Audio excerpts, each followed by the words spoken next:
15절 말씀 우리 다 같이 한 목소리로 읽습니다. 진실로 악을 행하는 자들은 끊어질 것이나 여호와를 소망하는 자들은 땅을 차지하리로다. 잠시 후에는 악인이 없어지리니 내가 그곳을 자세히 살필지라도 없으리로다. 아멘.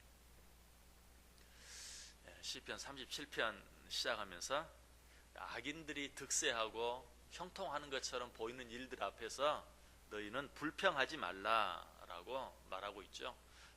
그런 말씀이 한 번만 나오는 것이 아니라 여러 번 시편 37편에 나오고 있고요. 이미 우리가 생각해 본 말씀 가운데도 두 번이나 반복해서 나오고 있는 것 우리가 보았습니다. 그리고 또 시편 기자는 시편 37편 시작하면서 불평하지 말라라고만 말하는 것이 아니라 불평하지 않기 위해서는 어떻게 해야 하는가, 불평하지 않고 살 수 있는 구체적인 방법들에 대해서도 여러 가지로 우리에게 가르쳐 주었습니다. 그러고 나서 이제 시인은 오늘 본문을 통해서 우리에게 뭐라고 말합니까? 악인의 최후가 어떻게 될 것인지, 의인의 최후는 어떻게 될 것인지에 대해서 우리에게 말해 주고 있어요. 자, 악인들이 어떻게 될 것이라고 이야기합니까? 9절 보세요. 진실로 악을 행하는 자들은 끊어질 것이나, 악을 행하는 자들은 끊어질 것이다 라고 이야기하고 있어요. 세상에 되어지는 일들을 보면 절대로 악한 자들은 망할 것 같지가 않아요. 악한 자들은 점점 더 잘 될 것처럼 보여요. 지금 현재도 악한 자들이 잘 되는 것처럼 보이고 그들은 망하는 것이 아니라 오히려 점점 더 그 세력이 커지고 잘 될 것처럼 보여요. 실제로 세상은 우리의 생각과 기대와는 정반대로 돌아가는, 악하게 살면 잘 되고 착하게 살면 망할 수밖에 없는 것처럼 보여요. 그래서 아마 여러분들도 그런 말을 해보았을 것이고 또 들어보았을 것이, 어떤 말? 아유, 우리 애는 너무 착해서 큰일 났어요. 착해서 큰일 날 게 뭐가 있어요? 근데 정말 그렇게 느껴져요. 그래서 아유, 저렇게 착해서야 이 험한 세상을 어떻게 살아가나? 여러분 그런 생각 안 해보셨습니까? 그런 말 안 해보셨습니까? 정말 착한 사람 보면 저렇게 착해서야 이 험한 세상을 어떻게 살아가나? 착한 자들은 이 세상을 절대로 잘 살아갈 수 없다는 것이 그렇게 보여요. 악한 자들이 잘 될 것 같고 착한 자들은 이 세상에서 견디지 못할 것처럼 그렇게 보여요. 그러나 그렇지 않다는 것이, 네 눈에 보기에는 그렇게 보일지 모르지만 악한 자들은 끊어지고 말 것이다. 악한 자들은 반드시 끝나고 말 것이다. 세상은 악한 자들이 지배하는 것 같지만 아니다. 세상은 공의와 정의가 지배하는 것이다. 공의의 하나님이 다스리시는 것이다. 자, 지금 현재 내 눈에 보기에는 전혀 그 말이 이해가 되지 않는다 할지라도 무엇이 그것을 증명해 줍니까? 역사가 그것을 증명해 줘요.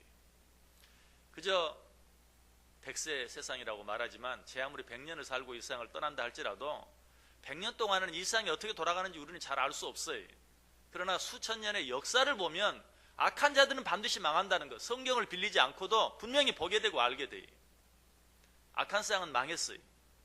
과거에 정말 너무나도 번성했던 그런 악한 세상들, 그러나 그 악이 어느 정점에 다다르면 흔적도 없이 사라져버리고 말은, 여러분 세계를 주름잡았던 제국들의 모습 보세요.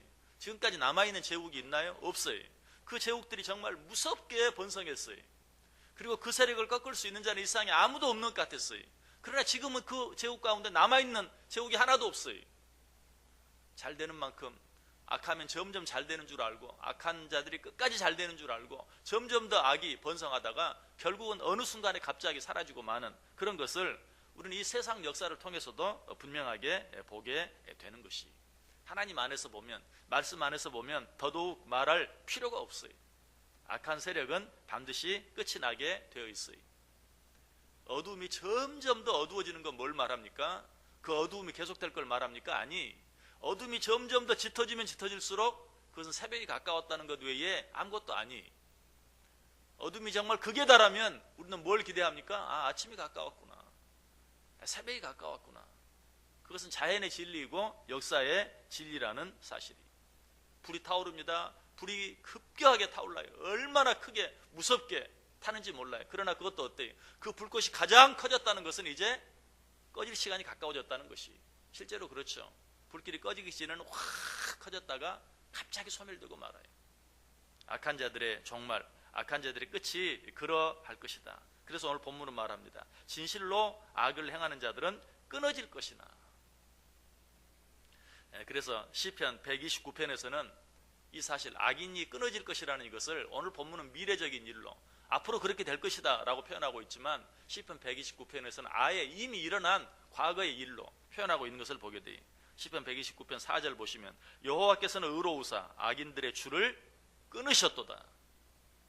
악한 자들의 줄은 이미 끊어진 것이, 마치 끊어진 연과 같이, 연이 끊어지면 어떻습니까? 막 더 높이, 싹 높은 줄 모르고 올라가요. 연이 줄에 달려있을 때는 한계가 있죠. 그러나 그 줄이 끊어지면 곧바로 땅에 떨어지는 게 아니라 점점 멀리, 점점 높이 올라가요. 그러나 그 연의 결국은 어때요? 줄이 끊어졌기 때문에 결국은 떨어지고 말아요. 악인들이 그와 같다. 여기서 악인들은 끊어질 것이다 라는 말은 악인들이 그 줄을 가지고 의인들을 마음대로 조종하고 다스려요.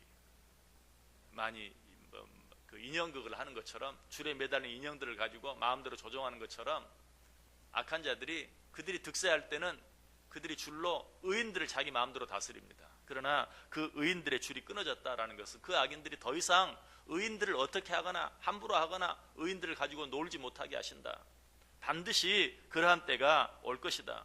지금은 악인들이 의인들을 괴롭히지만, 의인들이 악인들로 인하여 괴롭힘을 당하지만 그 줄은 이미 끊어졌다. 그들이 더 이상 그렇게 하지 못하게 될 것이다 라고 말하고 있습니다.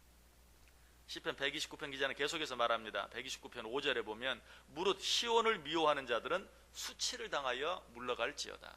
지금은 의인들이 악인들에게 수치를 당하는 것 같아요. 여러분들이 염려하는 것처럼 저렇게 착해서 이 세상을 어떻게 살아가나, 착한 자들이 악한 자들의 장난감이 되고 있어요. 그러나 결국에는 반대로 시온을 미워하는 자들, 의인을 미워하는 자들이 수치를 당하게 되고 그들이 물러가게 될 것이다. 욥기 8장 22절에도 말하죠. 너를 미워하는 자는 부끄러움을 당할 것이라. 악인의 장막은 없어지리라. 어떤 악이 여러분을 괴롭게 하고 힘들게 합니까? 너를 괴롭게 하는 자들은 부끄러움을 당할 것이라. 악한 자들의 장막은 없어지고 말 것이다. 이사야 1장 28절 이하에도 그러나 패역한 자와 죄인은 함께 패망하고 여호와를 버린 자도 멸망할 것이라.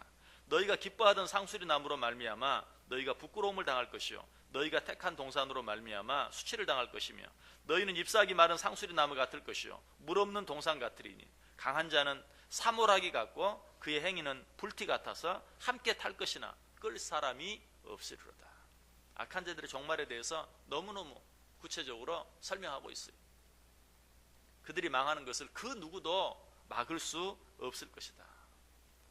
악한 자들의 첫 번째 결과는 부끄러움이, 그리고 마지막 결과는 멸망이.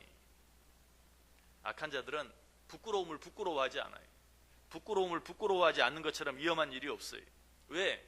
부끄러움을 당하는 자들의 마지막 결과는 패망이기 때문에. 여러분, 우리는 부끄러운 일을 부끄러운 줄 알아야 돼요. 그렇지 못한 자들은 결국에는 망하게 될 거 말 것이다. 또 시편 129편 6절이 말해요. 그들은 지붕의 풀과 같을지어다. 그것은 자라기 전에 마르는 것이라. 예전에는 집들이 초가지붕, 또 기와지붕도 마찬가지, 흙을 바르고 그 위에 기와를 올려놓았기 때문에 지붕에서 이렇게 잡초가 나는 일들이 참 많았어요. 지붕에서 풀이 나요. 비가 오고 나면 초가지붕도 그렇고 기와지붕도 그렇고 거기에서 풀들이 나요. 근데 여러분 그걸 보면서 뭘 생각합니까? 저기에 뭐가 났네, 저기에서 열매가 맺힐 것이다, 저기서 꽃이 피고 열매가 맺힐 것이다, 그렇게 생각합니까? 아니, 지붕 위에 난 풀들은 비가 오면 잠깐 일어나는 것 같다가 낮에 해가 내리쬐면 사그라지고 말아요. 또 가을 같은 경우에는 설이 한번 내리면 싹 없어지고 말아요. 견디질 못해요. 지붕의 풀을 보면서 무엇을 기대하는 자는 바보나 어리석은 자예요. 악한 자들이 그와 같다. 지붕의 풀과 같다. 잠시 잠깐 빨리 무섭게 자라는 것 같지만 그러나 그들이 자란 속도만큼이나 빨리 사라지고 없어지고 말 것이다 라고 이야기하고 있어요. 그러나 이런 것까지는 그래도 무서운 것이 아니에요. 정말 무서운 악한 자들의 결과가 있어요. 시편 129편 8절에 보면 지나가는 자들도 여호와의 복이 너희에게 있을지어다 하거나 우리가 여호와의 이름으로 너희에게 축복한다 하지 아니하느니라. 악한 자들이 잘 될 때는 사람들이 아부하고 굽실거리고 합니다. 그러나 그들이 망할 때에는 아무도 그들을 돌아보지 아니하고 아무도 그들을 아는 척하지 아니하고 아무도 그들을 축복하지 않을 것이다. 좀 쉽게 말하면 지나가는 개들도 쳐다보지 않을 것이다. 지금은 그들이 그저 부러울 것이 없을 만큼 잘 되는 것 같지만 마지막 때에는, 망할 때에는 지나가는 개도 보고 아는 척하지 않을 것이다 라고 이야기하고 있어요. 악한 자들이 멸망하는 것은 결국 시간 문제일 뿐이라는 것이. 그래서 오늘 본문 10절은 말합니다. 잠시 후에는 악인이 없어지리니 내가 그곳을 자세히 살필지라도 없으리로다. 지금 여러분을 가까이서 너무나 괴롭게 하고 힘들게 하는 어떤 일이 있습니까? 정말 그것 때문에 견디지 못할 것 같은 그런 어떤 일이 있습니까? 잠시 후에는 네가 그것을 한번 보고 싶어도 보지 못할 것이다. 찾고 싶어도 찾지 못할 것이다. 만나고 싶어도 만나지 못할 것이다. 그렇게 속히 다 사라지고 없어지고 말 것이다 라고 이야기하고 있어요. 아마 여러분이 짧은 인생을 살면서도 그런 일들을 여러 번 경험했을 거예요. 정말 한때 그것만 없으면 살겠다 싶었던 그런 일들 지금은 어때요? 한번 그런 일 다시 한번 좀 만나보고 싶다. 잠깐이라도 한번 다시 한번 경험해보고 싶다 라고 해도 경험할 수 없는, 찾아볼 수 없는 그런 일들이 많이 있어요. 정말 나를 괴롭게 하고 힘들게 하는 모든 자들, 잠시 후에는 없어지리니 내가 그곳을 자세히 살필지라도 없어지고 말 것이다. 여러분, 이것은 그 존재가 그저 없어지는 것처럼 보이는 것이 아니라 그 존재 자체가 완전히 뿌리째 뽑혀서 사라져 없어져 버리고 만다라는 것이. 그리고 나서 시인은 이제 의인들에 대해서 이야기합니다. 의인들은 어떻게 된다고 말합니까? 9절 보세요. 진실로 악을 행하는 자들은 끊어질 것이나 여호와를 소망하는 자들은 땅을 차지하리로다. 땅을 차지하게 된다. 여러분, 여기서 땅을 차지한다는 말의 의미가 무엇입니까? 두 가지 의미가 있죠. 한 가지는 일상에서 땅을 차지하게 되고 또 다른 한 가지는 뭡니까? 내세에 땅을 차지하게 된다. 그런 일상에서 금생에 땅을 차지하게 된다는 말의 의미는 뭐예요? 문자 그대로 땅을 차지하는 그런 번성의 축복을 받게 될 것이다 하는 그런 의미도 있어요. 그러나 보다 궁극적인 의미는 이 땅에서의 영향력이 커지게 될 것이다. 지금은 일상이 어때요? 착한 자들은 발을 디딜 곳이 없는 것 같아요. 착하게 살면 망할 것 같아요. 그러나 궁극적으로는 그런 자들의 영향력이, 그런 자들이 세상을 지배하는 그날이 오게 될 것이다. 의인들은 땅을 차지하게 될 것이다. 내세에서는 말할 필요가 없어요. 영원한 하나님의 나라의 주인이 되어서 하나님과 함께 먹고 마시고 즐기는 그러한 때가 반드시 오게 된다라고 우리에게 말씀해 주고 있어요. 놀라운 것은 이 시편 37편에 의인이 땅을 차지하게 된다는 말이 5번이나 반복해서 나와요. 첫 번째는 오늘 본문이죠. 진실로 악을 행하는 자들은 끊어질 것이나 여호와를 소망하는 자들은 땅을 차지하리로다. 11절에 그러나 온유한 자들은 땅을 차지하며 풍성한 화평으로 즐거워하리로다. 22절에 주의 복을 받은 자들은 땅을 차지하고 주의 저주를 받은 자들은 끊어지리로다. 29절에 의인이 땅을 차지하며 거기서 영원히 살리로다. 반복은 뭐라고요? 강조해요. 반복은 뭐예요? 그만큼 그 일이 확실하게 일어나게 될 것을 우리에게 가르쳐줘요. 의인들은 땅을 차지하게 되고 말 것이다. 5번이나 반복해서 그 사실이 얼마나 확실한 사실인지 우리에게 말씀해주고 가르쳐주고 있어요. 그래서 방금 읽었던 그 22절 말씀 같은 경우를 보면 주의 복을 받은 자들은 땅을 차지하고 주의 저주를 받은 자들은 끊어지리로다. 이 일은 동시에 일어나는 일이에요. 악한 자들이 끊어지는 그 순간에 의인들은 땅을 차지하게 된다. 약속의 땅을 차지하게 될 것이다. 지금 여러분 앞에 어떤 악한 일들이 있습니까? 어떤 악한 자들이 있습니까? 불평하거나 원망하지 마세요. 실망하거나 낙심하지는 더더욱 마세요. 무엇보다도 그런 것들을 부러워하지 마세요. 문제가 뭐예요? 우리들은 하나님을 믿는다고 하면서도 악한 자들이 잠시 잘 되는 것을 보면서 부러워할 때가 많아요. 그리고 심지어는 그들과 함께 하기도 해요. 그 길을 같이 걷기도 해요. 이런 우리들을 보면 성경은 뭐라고 말합니까? 잠언 24장 1절에 너는 악인의 형통함을 부러워하지 말며 그와 함께 있으려고 하지도 말지니라. 잠언 24장 19절에도 너는 행악자들로 말미암아 분을 품지 말며 악인의 형통함을 부러워하지 말라. 온유한 처리, 메뚜기도 온유한 처리라고 그랬어요. 너는 그런 것들을 보면서 부러워하지 말라. 그들과 함께 하려고 하지 말라. 함께 멸망한다, 함께 망한다 라고 우리에게 경고해 주고 있어요. 그런 자들은 지금은 끝이 없을 것 같지만 조금 지나고 나면 다시 보고 싶어도 보지 못하게 될 것이다. 어떻게 살기를 원하십니까? 오늘 본문이 이야기하는 것처럼 의인의 삶, 오늘 성경은 의인을 뭐라고 표현하고 있어요? 여호와를 소망하는 자. 눈에 어떤 것을 소망하는 것이 아니라 눈에 보이지 않는 그러나 영원한 여호와 하나님을 소망하는 자들은 땅을 차지하게 될 것이다. 여호와 하나님을 바라보면서 사세요. 여호와 하나님을 소망하는 자들은 금생과 내생에 있어서 땅을 차지하는 복을 받게 될 것이다. 사도 베드로는 베드로전서 5장 6절에서 그러므로 하나님의 능하신 손 아래서 겸손하라. 때가 되면 너희를 높이시리라. 이 하나님, 이 하나님의 약속, 이 하나님의 약속 바라보면서 이 하나님의 약속 소망하면서 이 하나님의 약속 붙잡고 악한 자들이 득세하는 것 같은, 의인들은 그저 괴롭힘만 당하고 힘들고 어렵기만 한 것 같은 이 상황 가운데서도 이 여호와 하나님을 바라보는 그 소망의 줄을 놓지 아니함으로 하나님께서 오늘 말씀을 통해 약속해 주시는 땅을 차지하는 정말 약속의 주인공들이 다 될 수 있기를 주님의 이름으로 간절히 축원합니다.